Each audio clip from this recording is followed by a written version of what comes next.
మెదక్ నియోజకవర్గం రామాయంపేట మండలాన్ని అన్ని రంగాలలో అభివృద్ధి చేస్తానని మెదక్ ఎమ్మెల్యే రోహిత్రావు అన్నారు.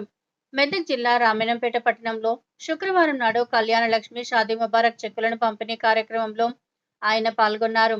స్థానిక మెహర్ సాయి ఫంక్షన్ హాల్లో ఏర్పాటు చేసిన కార్యక్రమంలో మండలానికి సంబంధించిన 83 మంది లబ్ధిదారులకు కళ్యాణ లక్ష్మి షాదీ ముబారక్ చెక్కులను అందజేశారు.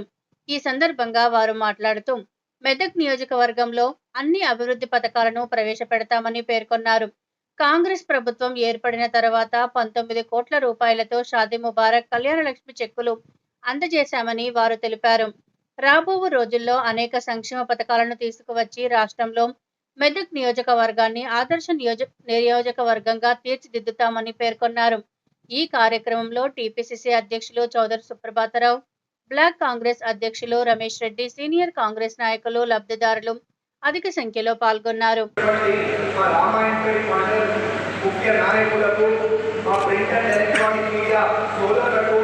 స్థానిక తహసీల్దార్ గారికి, స్థానిక ఇతర